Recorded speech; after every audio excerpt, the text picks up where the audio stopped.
दोस्तों, ये वर्ष बहुत ही महत्वपूर्ण और विशेष वर्ष है। इस वर्ष को बड़ी धूमधाम से मनाया जा रहा है पूरे विश्व में। भारत सरकार ने भी इस पूरे वर्ष को एक उत्सव के रूप में लिया है, क्योंकि ये वर्ष बाबा साहब के जन्म का 125वां वर्ष चल रहा है। बाबा साहब जिन्होंने अपना पूरा जीवन सामाजिक न्याय के लिए, समानता के लिए और विश्व बंधुत्व के लिए अपने पूरे जीवन को होम दिया, उनका ये वर्ष 125वां जन्म का वर्ष चल रहा है, जो कि बहुत महत्वपूर्ण वर्ष है। इस विषय पर चर्चा करने के लिए मेरे साथ आज एक बहुत ही बड़ी हस्ती है।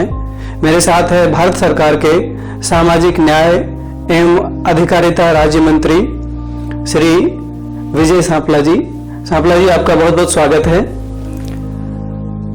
हम समाचार पत्रों के माध्यम से भी और दूसरे और जो भी कम्युनिकेशन के साधन है उनके माध्यम से ये एक खबर पढ़ पा रहे हैं, जान पा रहे हैं, लोगों तक जा रहा है कि अब बाबा साहब को एक बहुत अच्छी तरह से पहचान लिया गया है और ये 125वां साल चल रहा है बाबा साहब के जन्म का, और पूरे विश्व में इसे एक उत्सव के रूप में लिया गया है।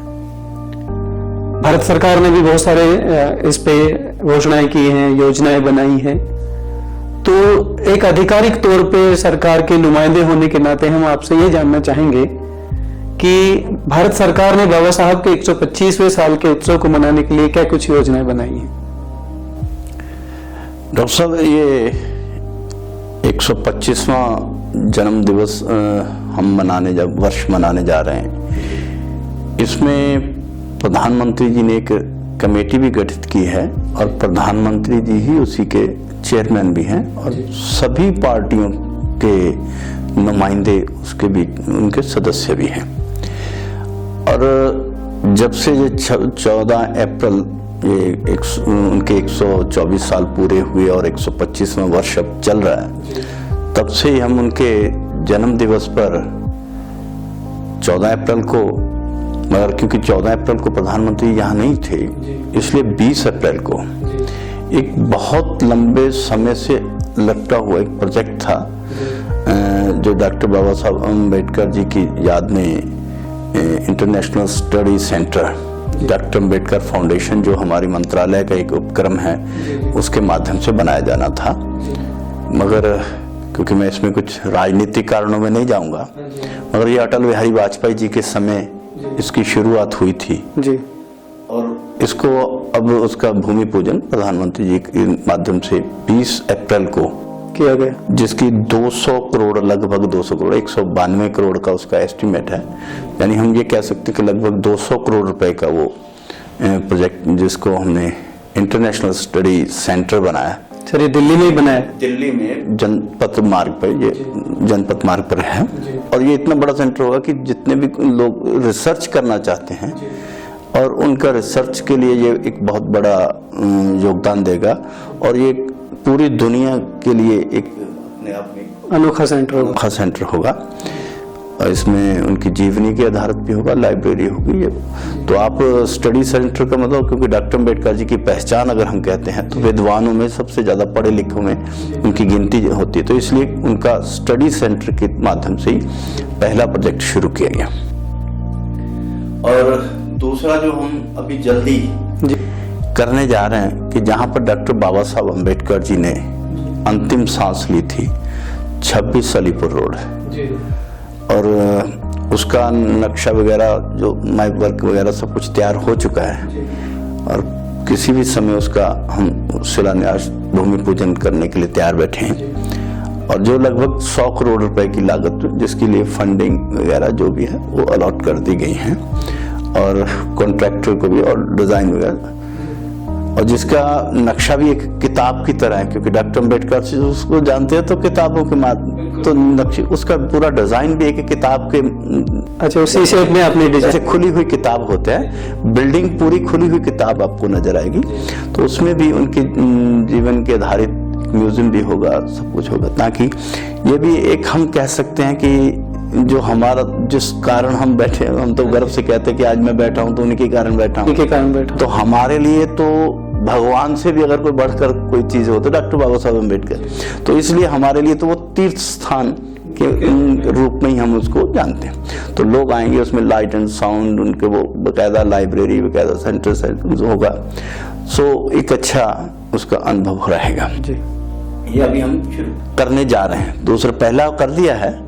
इसके बीच में कि अभी आपने देखा होगा कि महाराष्ट्र में जहां उनका अंतिम संस्कार किया गया, चैत्य भूमि में जाके आया हूँ सर। अभी वो जो इंदू मिल जो था, उसकी भूमि काफी देर से डिमांड थी कि वो चैत्य भूमि को देकर वहां पे एक बहुत बड़ा स्मारक बनाया जाए। तो वो जो 11-12 एकड़ जमीन है, वो सारी चैत्य भूमि की वो उनको ट्रांसफर कर दी गई। स्टेट गवर्नमेंट ने मांगी थी और 450 करोड़ की लागत से वहां पे बहुत अच्छा पार्क बनाया गया। और प्रधानमंत्री जी ने उस वक्त विशेष तौर पे कहा कि यहाँ पर सबको बोलना है कि जो भी आएगा कि वो अपना एक पेड़ लगा के, जहाँ पर्यावरण की एक नई दिशा भी देगा, एक याद भी रहेगी कि मैंने कुछ उस जगह से जुड़ा भी हूँ, और वो एक यादगार भी रह जाएगी पर्यावरण को भी, उसको भी स्वच्छ करने में। तो भाव की उसको भी एक मैसेज देने के रूप में उसको किया गया, जिसमें लगभग 450 करोड़ रुपए का ये होगा। तीसरा जो अभी हमने थोड़ा 2 महीने पहले ही डाक टिकट जारी किया 5 रुपए का, वो भी संचार मंत्रालय की तरफ से है और उनकी तरफ से वो जारी किए गए टिकट 5 रुपए का। और अभी 6 दिसंबर को ही, जिस दिन बाबा साहब अम्बेडकर जी का महापरिनिर्वाण दिवस, उनकी हम उस पर, जिसे हम डेथ एनिवर्सरी भी कह सकते हैं, कहते हैं, मगर हम क्योंकि डेथ एनिवर्सरी नहीं कहते, उनका महापरिनिर्वाण दिवस कहते हैं, उसका मतलब बाद में लंबा हो जाएगा।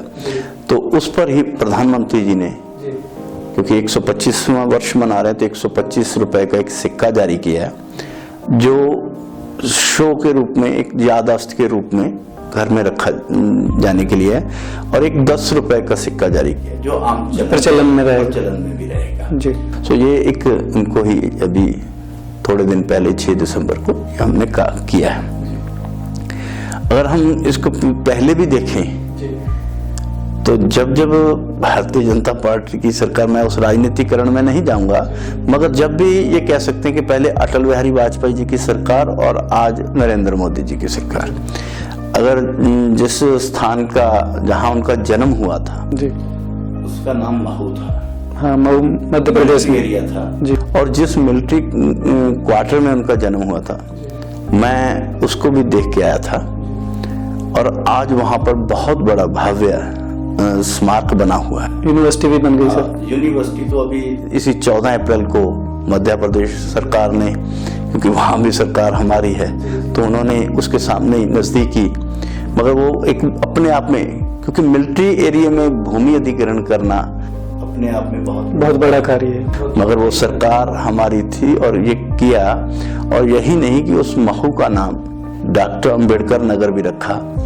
और ये जब बाकी नगर तो हम रख लेते हैं, मगर रेलवे स्टेशन का नाम चेंज करने में बहुत समय लगता है। उसके लिए पार्लियामेंट में एक बिल के रूप में जैसे लाना अमेंडमेंट करनी पड़ती है, तो उसका नाम भी, रेलवे स्टेशन का नाम भी डॉक्टर अंबेडकर नगर रखा। ये भी एक हम कह सकते हैं कि हमारी ही तरफ से किया गया कार्य है।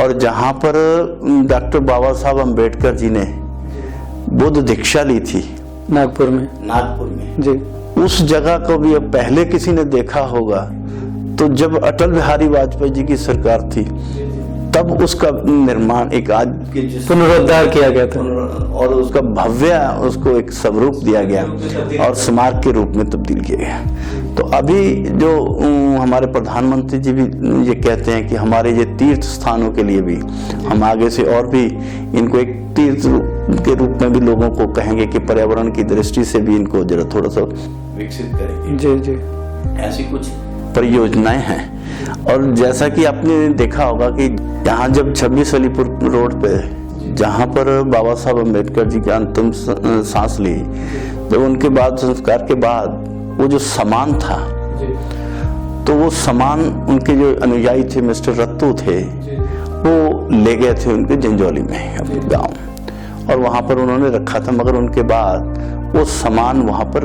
गल सड़ रहा था और चाहिए था कि उसको सरकारों को चाहिए था उसको संरक्षित किया जाना चाहिए, प्रिजर्व किया जाना चाहिए था, मगर वो नहीं किया गया। और जब हमारी अब सरकार महाराष्ट्र में आई है और केंद्र दोबारा हमारे किसी टीवी चैनल के माध्यम से हमारे ध्यान में आया, जी जी जी, हमारे लोगों ने आगे बढ़कर उसको भी प्रिजर्व करने के लिए आगे बढ़े। और मुझे ये बताते हुए खेद भी होता है कि सिर्फ उसको प्रिजर्व करने के लिए खर्चा कितना था, 6 लाख रुपया। और 6 लाख रुपया सरकारों के लिए, इतने महान व्यक्ति के लिए कुछ भी नहीं था। तो इंडिविजुअल के लिए भी बड़ी बात। उस जो सामान में है उसमें वो टाइपराइटर भी है जिससे हिंदुस्तान का संविधान टाइप किया गया, उस टाइपराइटर भी उस सामान के बीच में है। वो पेन भी है जिससे उन्होंने उस पर साइन किए। सो बहुत सारा सामान जो इतिहास से जुड़ा हुआ जिसे हमें संभाल कर रखना चाहिए था, तो ये प्रिजर्व भी हमने किया। और अभी अभी आपने देखा होगा कि इंग्लैंड में उनके जिस घर में वो पढ़ते समय वो रहे और उस स्थान को आज बहुत, क्योंकि जितने बड़े वो महान थे उसके हिसाब से उसकी लागत कुछ नहीं थी, 44 करोड़ रुपया था। अगर शायद वो अंधेरे में निकल भी जाता, मगर वहाँ पे जो बेचने वाला था उसने लिखा हुआ था कि ये जो घर है इसमें बाबा साहब अम्बेडकर जी रहते थे। तो जब वो ध्यान में आया तो फिर उसको खरीदने का काम भी महाराष्ट्र सरकार ने किया है। मगर हम चाहते थे कि केंद्र सरकार भी करे, क्योंकि हमारे करने के लिए कुछ प्रोसेस में से जाना पड़ता था। मगर वहाँ के महाराष्ट्र के चीफ मिनिस्टर उन्होंने वो उसको खरीदा है, तो उन्होंने खरीदा या हमने खरीदा, मगर हमारी सोच ये थी कि उसको आगे लेना है। और आगे हमने ये कहा है कि उन्होंने चाहे खरीदा, अगर उसको मॉडिफाई करने के लिए, कुछ भी बनाने के लिए हम केंद्र की तरफ से भी उनको जो भी सहायता चाहिए होगी वो देंगे। और हमारे प्रधानमंत्री जी अभी थोड़ा देरी पहले उसमें वहाँ पर जाकर भी आए हैं, आपने भी देखा, उसका संचार माध्यमों से वो पता चला, लोकार्पण भी किया। और इसी दिशा में, क्योंकि 125वीं वर्ष दिशा में ही हमारे मंत्रालय की तरफ से 25-25 स्टूडेंट्स के 4 ग्रुप बनाकर लगभग 100 स्टूडेंट्स को एक हफ्ते का टूर विदेशों में, जहां जहां डॉक्टर बाबा साहब अम्बेडकर गए, चाहे वो कैलिफोर्निया अमेरिका में थे, चाहे वो इंग्लैंड में थे, इंग्लैंड और अमेरिका के 2 टूर उनके लगवाए हैं, ताकि उनको वहाँ पे सेमिनार भी करके आए, वो मिल के आए, यानी उस पर चर्चा एक अलग, ताकि बच्चों को भी ज्ञान होगा, उस पर रिसर्च भी हो, ऐसा भी। और मंत्रालय की तरफ से पहले से एक 10 चेयर डॉक्टर अम्बेडकर फाउंडेशन के माध्यम से वो चल रही, ऑलरेडी चल रही है। ऐसी कुछ योजनाएं हैं, अभी आगे भविष्य ये मोटी मोटी योजना है, कहने का मतलब ये है। कुछ ही बता पाया, अभी भविष्य में अभी और कुछ बहुत कुछ करना है। सर, मैं आपके बारे में कुछ जानकारी जुटा रहा था, तो पता चला आपका व्यक्तित्व क्या है। शुरू से गरीब परिवार में पैदा होके मेहनत करना और किसी भी काम से जीना चुराना, एक संघर्षशील जीवन रहा है आपका। गांव, छोटे से गांव से निकल के विदेश तक की यात्रा और फिर वापस भारत संभालने की यात्रा। आपकी जो यात्रा है उसको मैं बाबा साहब की यात्रा से जोड़ के देख रहा हूं। छोटी जगह पैदा हुए, गरीब परिवार में पैदा हुए और कुछ भी कर गुजरने को तैयार रहते थे अपने देश के लिए। तो ये सब चीजों को मैं आपसे और हमारे दर्शकों को भी ये जानकारी आपके माध्यम से देना चाहता हूं कि आपका बाबा साहब के जीवन से समानता तो सर्वविदित है। बाबा साहब में आपका जो रुचि पैदा हुई वो किस प्रकार हुई? देखिए, पहले तो ये है कि मेरी तुलना बाबा साहब के साथ हो, ये खैर मेरे लिए ये ऐसी, मैं तो उनके मुकाबले में तुच्छ हूँ।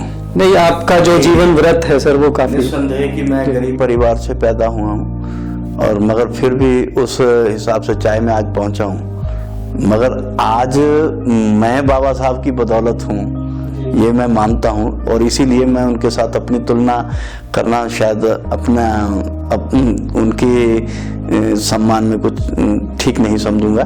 मगर हाँ, इतना है कि उनके जीवन से प्रेरणा जरूर लेता हूँ, और ये भी मानता हूँ कि किसी समस्या का समाधान उससे हटना नहीं है, और आगे बढ़ना है तो समस्या से जूझना पड़ेगा, लड़ना है। और समस्या का समाधान, उसका हल तभी निकलेगा जब उससे आप लड़ने की हिम्मत रखते हो। और इसलिए उनसे जो प्रेरणा ली उसी से आगे बढ़ा हूँ। ज़्यादा पढ़ा लिखा भी नहीं हूँ। 11 साल मैंने सऊदी अरब में लेबर किया है, मजदूरी किया है, और मजदूरी करते करते यहाँ तक पहुँच गया हूँ। आज भगवान की कृपा है, मेरे पास अच्छा बिजनेस है, सब कुछ है। और पहली बार चुनाव लड़ा हूँ। इससे पहले मैं सरपंच का चुनाव लड़ा था, सरपंच रहा हूँ, मगर ये इतना बड़ा कोई विधायक और सांसद का चुनाव पहली बार लड़ा हूँ, और पहली बार सांसद बना, पहली बार ही मंत्री बन गया। ये भी अपने अचीवमेंट है। और मैं जो बाबा साहब के जीवन से मैंने कुछ प्रेरणा जरूर ली है। वैसे तो मेरे जीवन के लिए आइडियल बहुत 2-3-4 लोग हैं, मगर बाबा साहब अम्बेडकर एक विशेष स्थान रखते हैं हमारे लिए।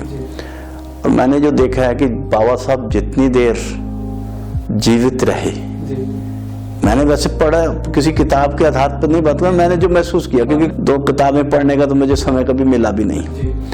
जो अनुभव जब तक जीवित रहे, वो इस अपने समाज के लिए, देश के लिए अपना सारा जीवन लगाया उन्होंने। और ना तो उनका सम्मान देश ने किया और ना ही समाज ने किया, लोगों ने किया। या हम ये कह सके कि जब तक वो जीवित रहे, उनके साथ कोई भी चलने को तैयार नहीं हुआ, या वो अकेले लगे रहे जीवन काल में, तो यही हुआ। मगर उनके मन में इतना कुछ होने के बावजूद भी कहीं मन में नहीं आया कि जिनके लिए मैं काम कर रहा हूँ वो तो मेरे साथ ही नहीं है। चाहे वो राजनीतिक तौर पे देखें, चाहे वो सामाजिक तौर पे देखें, चाहे वो देश की बाकी जनता को चुनाव में हराया, ये अलग अलग घटनाएं देखें, मगर कभी भी उनके मन में ये नहीं आया कि जिस समाज के लिए काम कर रहा हूँ वो लोग मेरे साथ नहीं है, जिस देश के लिए कर रहा हूँ उस देश के लोग मेरे साथ नहीं है, जो राजनीति का लाभ ले रहे हैं उनके लिए मैं कर रहा हूँ, जिन्होंने सत्ता संभाल के, वो मेरे साथ नहीं है। मगर मन में कभी नहीं आया। आज जो बहुत बड़ी टॉलरेंस की बात करते हैं और कई तो अलग अलग तरह के बयान देते हैं, मगर अगर उनके जीवन से अगर देखेंगे तो टॉलरेंस का जवाब भी आपको मिलेगा। टॉलरेंस का पूरा जवाब, पूरी उम्र टॉलरेट किया है सर। और उन्होंने कभी उनके मन में नहीं आया कि मेरे साथ नहीं है, और वो मरते दम तक, अपने आखिरी समय तक वो देश के लिए, समाज के लिए काम करते रहे। और मैं ये तो कह सकता हूँ कि वो उनके बराबर तो नहीं बन सकता, मगर उनके दिए हुए रास्ते पे चल सकता हूँ। वे मेरे साथ कोई चले ना चले, ये मैं अपेक्षा करूं कि मेरे साथ भी कुछ लोग चलेंगे, तो ये मैं संभव उसके लिए प्रिपेयर होकर चलूंगा, कोई चले या ना चले, मगर बाबा साहब के तरह ही हमें इस समाज और देश के लिए कुछ ना कुछ करते रहना है। और जैसा कि आपने सवाल किया कि कब से आप बाबा साहब को, तो मैं ये कह दूं कि मेरा तो पहला सांस जो है उस परिवार में मिला, जाए उस परिवार में पैदा हुआ हूँ जो बाबा साहब का अनुयायी रहा शुरू से, जब से वो जीवित थे तब से। मेरे पिताजी और मेरे ताया जी जब उन्होंने समता सैनिक दल बनाई थी, तो मेरे ताया जी के जिला के अधिकारी थे समता सैनिक दल के। सो मेरा कहने का मतलब उनके फॉलोअरों से मेरा परिवार है। सो बचपन से ही वो प्रेरणा आपको मिली, वो प्रेरणा और उनके जीवन को समझने का मुझे मौका जरूर मिला है, और उसी को देखकर आगे मुश्किलों से लड़ने का कर रहे हैं, लड़ने का भी वो हिम्मत और ताकत हमें उन्हीं से प्रेरणा मिलती है। एक सर मैं अभी कुछ दिन पहले संचार माध्यमों से एक खबर आई है, और खबर क्या, वो बहुत अच्छी खबर है। IBN CNN ने एक सर्वे किया, BBC रिलायंस वगैरह ने मिलके एक जूरी बनाई बहुत बड़ी, और ये बताया गया कि बाबा साहब ग्रेटेस्ट इंडियन है आफ्टर गांधी। तो चूंकि मैं बाबा साहब पे अध्ययन किया है, बाबा साहब पे अध्ययन कर भी रहा हूँ, मैं ये समझता हूँ कि ये इस तरह का सम्मान को कोई जरूरत ही नहीं है उनको प्रनाउंस करने की। वो अपने आप में एक महान हस्ती हैं, और वो अपने आप में एक स्थापित हस्ती हैं क्या उनको पुनः स्थापित करना ये सब आपकी नज़र में अच्छा प्रयास है या नहीं है, ये मैं जानना चाहता हूँ। नहीं, महापुरुषों को तो याद करते रहना चाहिए और सबका गुणगान करते रहना चाहिए, बाकियों को प्रेरणा चाहिए। तो मेरा ख्याल आपका जो तत्पर है उनको सम्मान जो अलग अलग तरीके से जी जी जी बिल्कुल बिल्कुल। तो मैं ये कहूँगा कि बिल्कुल किया जाना चाहिए। मेरी राय, आपकी राय पता नहीं मुझे, मेरी राय में उनको सम्मान, क्योंकि जिस तरह का बाबा साहब ने जीवन दिया, जो मैंने पहले कहा कि उन्होंने अपना अंतिम सांस तक देश के लिए और समाज के लिए लगाया और उनके साथ कभी चल नहीं। और जिस व्यक्ति ने देश का संविधान लिखा हो और देश का लोकतंत्र की रूपरेखा तैयार की, नींव डाली हो, क्या उसको चुनाव में अनअपोज आना चाहिए था, जो हमारी धारणा थी, मगर 2 बार उनको हराया गया। मतलब इतना बड़ा व्यक्ति अगर वो गुमनाम हो जाए, कहीं छुप जाए, कहीं धूल मिट्टी में जम जाए, तो ये तो हमारे लिए बहुत शर्म की बात होगी। और इसलिए उस धूल मिट्टी से उभार कर लाने के लिए ये सारे प्रयास हुए और ये एक दिन में बाबा साहब का, अम्बेडकर का द्वारा ये भव्य रूप ऐसा आया, ऐसा नहीं है, इसको समय लगा है। तो बाबा साहब को भारत रत्न जब से मिला है और तब से अब तक की यात्रा देखें या उससे पहले की यात्रा देखें, जी जी, तो आपको डिफरेंस नजर आएगा। डिफरेंस नजर। मैं किसी के विरोध में नहीं, अगर महात्मा गांधी को राष्ट्रपिता का सम्मान देना चाहिए, तो क्या भारत निर्माता का सम्मान नहीं मिलना चाहिए था? अगर नहीं मिला तो मतलब वो तो गुमनाम हो गए। और अब मिल रहा है तो कौन सी बुरी बात? गुमनामी में से बाहर लाने के लिए हमारे पास क्या प्रयास था? यही था कि भारत रत्न दिया जाए उसको। ये आज जो हम कह रहे हैं उनकी सेंचुरी मनानी चाहिए, होनी नहीं चाहिए, तो क्या उनका वो सम्मान उस तरह का होना नहीं चाहिए? अगर उनका सम्मान लोगों, देश के लोगों को पता चलना चाहिए कि बाबा साहब अम्बेडकर जी है क्या थे, है क्या चीज। और आज बाबा साहब अम्बेडकर जी की पहचान सिर्फ एक दलित लीडर के रूप में अम्बेडकर ने संविधान बनाया और दूसरा दलितों के लिए किया, इसके अलावा तो नहीं है। हकीकत ये नहीं है। आप बहुत बड़े विद्वान हैं, प्रोफेसर हैं। यही प्रश्न पे मैं आ रहा था सर कि उनका राष्ट्रवाद भी है कुछ जिसको लोग नकार रहे हैं। राष्ट्रवाद के अलावा भी बात करनी चाह रहा हूँ कि यही सिर्फ नहीं है। आज आरबीआई की जो हम देख रहे हैं, आरबीआई का जो कल्पना की थी वो बाबा साहब अम्बेडकर जी की देन है। ये पहली बार अगर किसी ने कहा तो ये अपने बाबा साहब अम्बेडकर जी ने कहा। रूप से तो सर वो अर्थशास्त्री ही थे, अर्थशास्त्री, सबसे बड़े अर्थशास्त्री।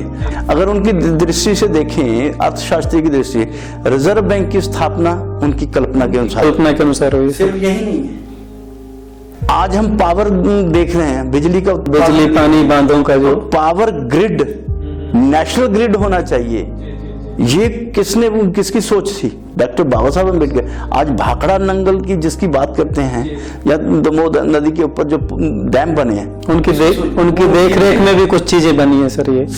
ये उनकी देन के, उनकी कल्पना के अनुसार बनी है। आज नदियों को जोड़ने की बहुत देर से योजना चल, और इन्होंने तो आज से 60 साल पहले कहा था कि नदियों को सभी तरह से जोड़ना, सभी नदियों को आपस में जोड़कर किसान को संपन्न करने की बात की थी।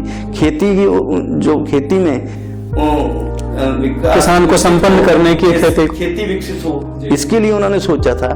देश को उन्नति करनी है तो पावर होनी चाहिए, नेशनल ग्रिड की बात की उन्होंने। महिलाओं को वोट का अधिकार नहीं था, महिलाओं के अधिकार के लिए लड़े। और यहाँ तक नहीं, ये दलितों को नहीं, वोट अधिकार मुझे मिल गया, ये तो एक बहुत बड़ी बात हुई। यहाँ का आज जो जिमीदार समाज, जिनको हम जाट समाज भी कहते हैं, उनको भी वोट देने का अधिकार नहीं था। वो भी सिर्फ वही वोट दे सकता है जो 100 रुपए लगान, मतलब टैक्स पे कर। वो भी एक तरह से शूद्र ही थे, वो शूद्रों की तरह काउंट किया जाता। टैक्स आज मान लीजिए, आज सभी प्रदेशों में अगर देखें तो हुकूमतों में उन समाज का उसका रोध है, मगर अगर वो आज राज कर रहे हैं तो वो भी डॉक्टर बाबा साहब अम्बेडकर की देन है। तो इसमें अगर सिर्फ दलितों के नहीं, वो समूचे राष्ट्र में और अर्थशास्त्र में, विकास जो देश की इस विकसित बनाने में उनका बहुत बड़ा योगदान है। जी जी।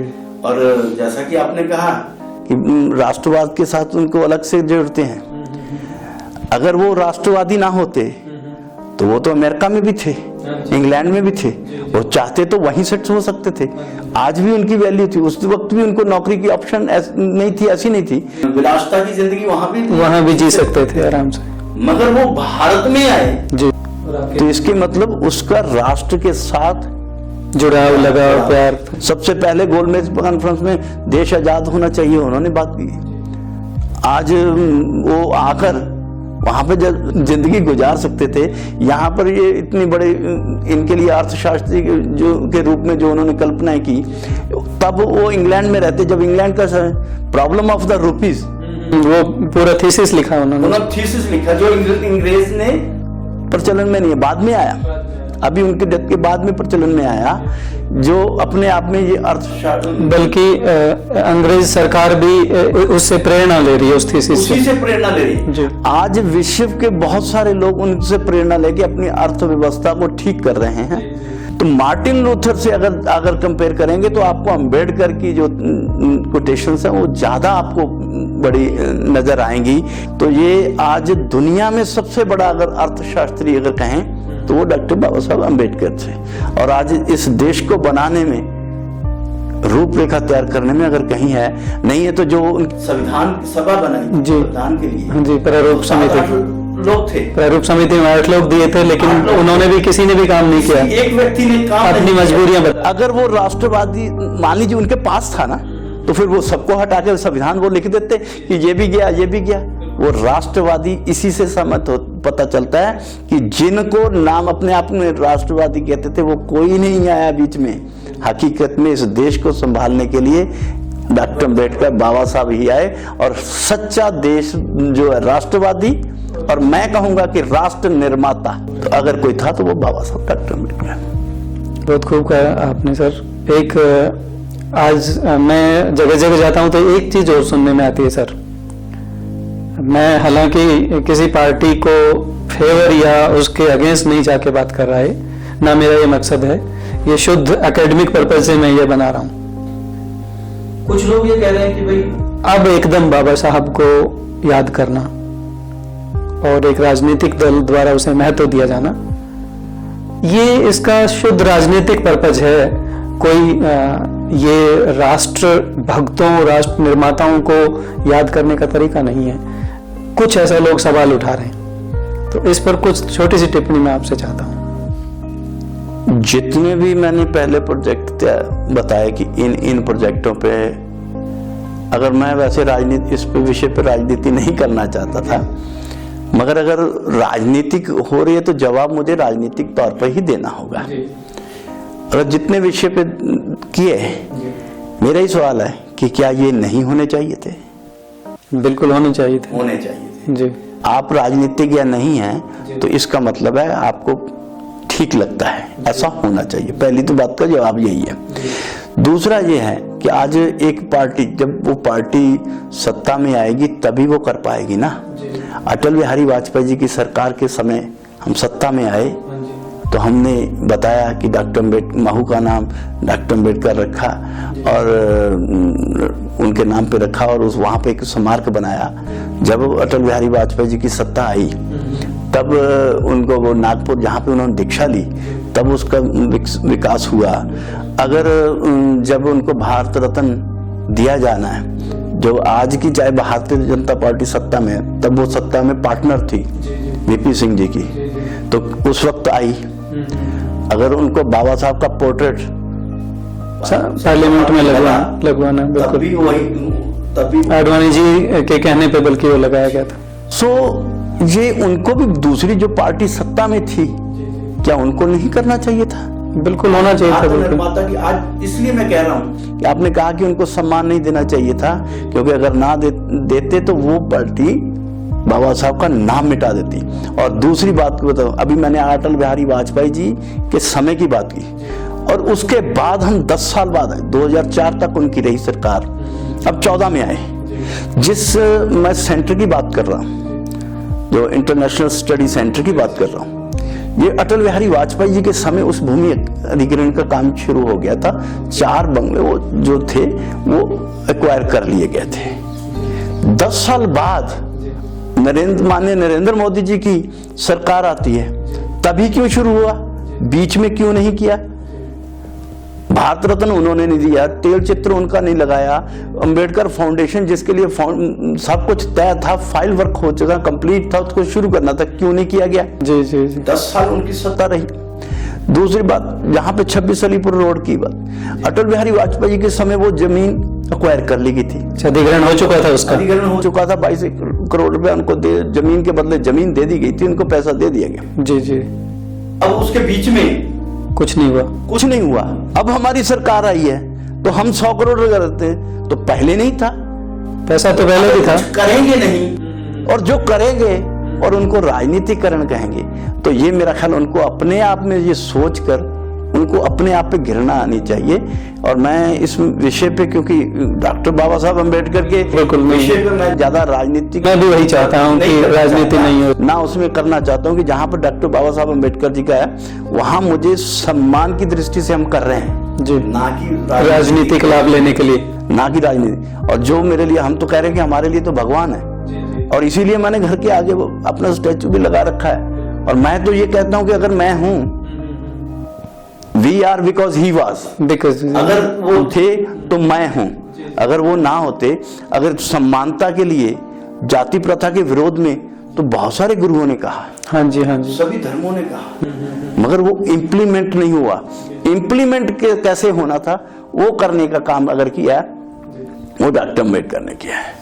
तो ये एक अपने आप में, मतलब ये एक राजनीति नहीं है, बल्कि एक राजनीति, उनकी एक पहचान को, लोगों को सम्मान है। और जितना अब तक दिया गया है, हमें वो इसके कहीं ज्यादा हकदार हैं। अभी हमें और उनके आगे, हम तो अपना सारा जीवन मान लीजिए पूरा लगा दें, कुछ भी और भी कर दें, तो भी जितना देंगे वो भी कम रहेगा।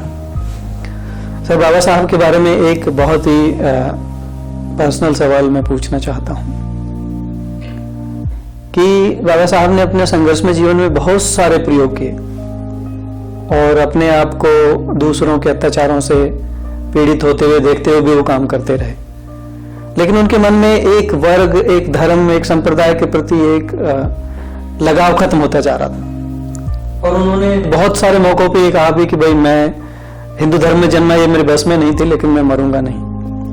और उन्होंने जीवन के अंतिम क्षणों में बुद्ध के धम्म में शरण ली और बुद्धिस्ट हो गए। लेकिन घोषणा उन्होंने बहुत पहले से कर दी थी, लगभग 21 साल पहले ये घोषणा कर दी थी। तो मैं आपसे ये जानना चाहता हूं कि वो, उनके सामने विकल्प बहुत थे। हैदराबाद के निजाम ने उन्होंने करोड़ों रुपए ऑफर किए थे, अमेरिका से जो क्रिश्चियंस की सोसाइटी थी उन्होंने भी करोड़ों रुपए ऑफर किए थे, सुविधाएं ऑफर की थी। उन्होंने तथागत बुद्ध की शरण में ही जाना क्यों स्वीकार किया? ये मेरा ख्याल, अगर पहला आपने जो सवाल किया कि बाबा साहब अम्बेडकर जी को राष्ट्र के साथ जोड़कर नहीं कहते, तो यही अपने आप में एक बहुत बड़ा जवाब है कि उन्होंने अपना वादा भी पूरा किया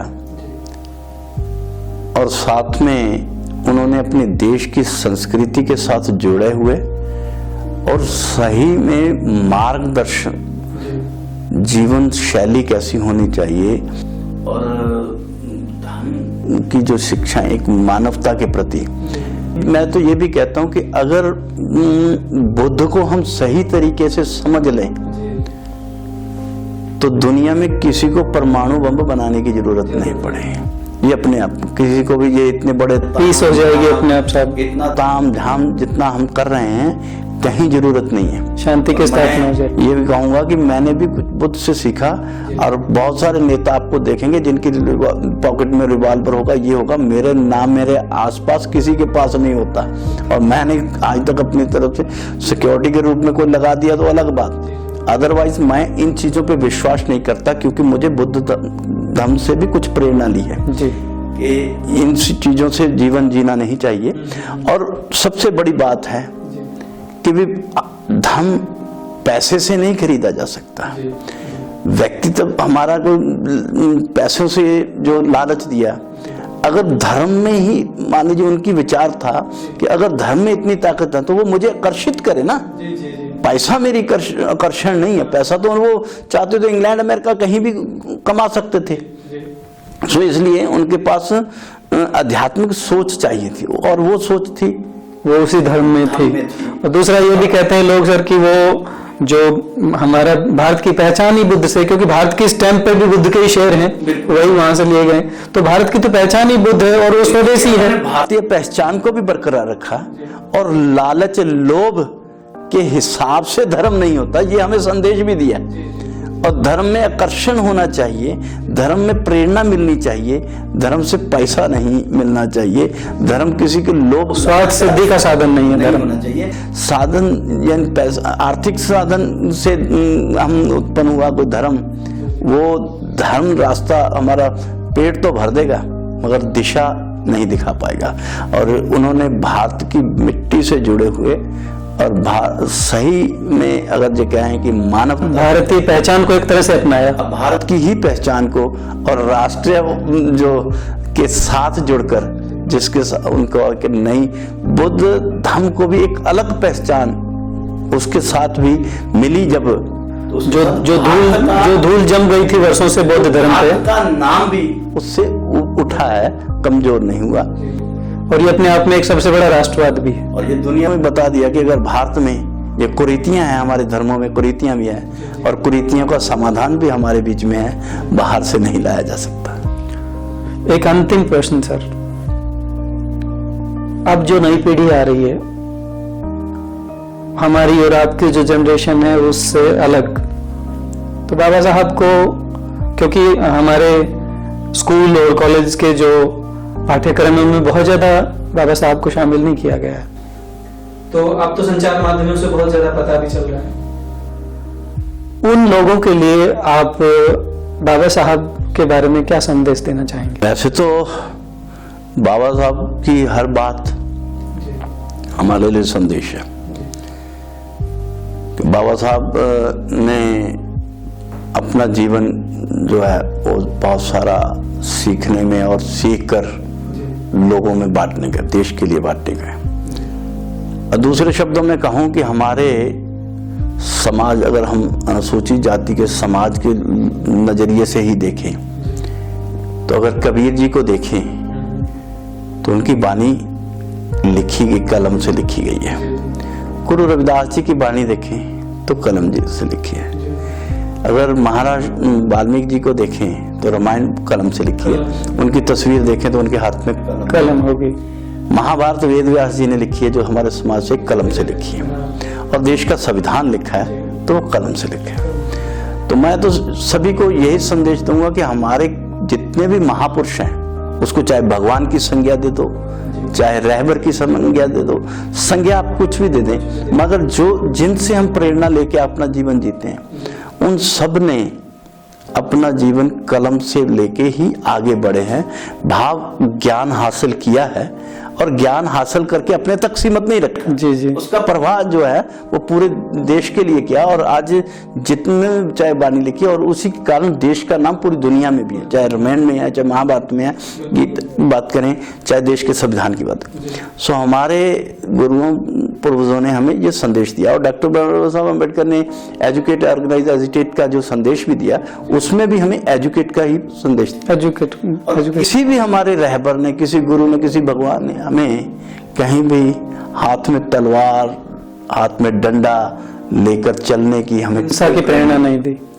अहिंसा, हिंसा की यानी कहीं भी हमें उसकी प्रेरणा नहीं दी कि हम जाकर, अगर डॉक्टर बाबा साहब अम्बेडकर यही हक लेने के लिए अगर रास्ता ये अपना लेते तो शायद विजय सांपला किस अंधेरे में गुम होता पता भी नहीं चलता।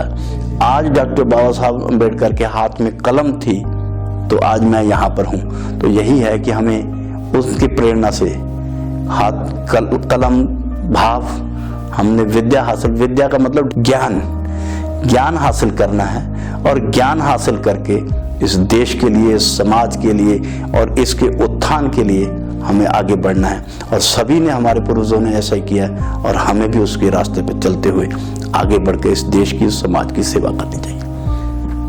मतलब ये है, माननीय मंत्री जी ने जो भी ज्ञान हमें दिया उसका मतलब ये है कि ये जीवन एक संघर्ष है, संघर्ष से नहीं घबराना चाहिए। मंत्री जी का जीवन जो संघर्ष में रहा है उससे हम भी प्रेरणा ले, इन्होंने भी किसी से प्रेरणा ली। मंत्री जी का भी ये संदेश है कि संघर्ष से ना घबरा के, हिंसा का रास्ता ना अपना के, अपने आप को शिक्षित करो, अपने आप को सबल बनाओ। समानता का जो संदेश, बंधुत्व का जो संदेश बाबा साहब ने दिया है, वो आज किसी लेवल पे आके समाज में काम कर रहा है। उस समाज को हम जोड़े ना कि तोड़े। असहिष्णुता या सहिष्णुता के पक्षों को या वृक्षों को छोड़कर हम सबसे पहले, जो महात्मा बुद्ध ने कहा है कि स्वयं अपना प्रकाश स्वयं बनो, अपने अंदर पहले प्रकाश पैदा करो और अपना रास्ता स्वयं तैयार करो। और ये किसी हिंसा के मार्ग से नहीं बल्कि अहिंसा के मार्ग से तैयार होना चाहिए। ये संदेश आज हमारे दर्शकों को माननीय मंत्री जी ने दिया, बहुत सारी योजनाएं बताई। मंत्री जी, आपका बहुत बहुत धन्यवाद। हम अपने दर्शकों की तरफ से आपका आभार व्यक्त करते हैं। Thank you so much. धन्यवाद।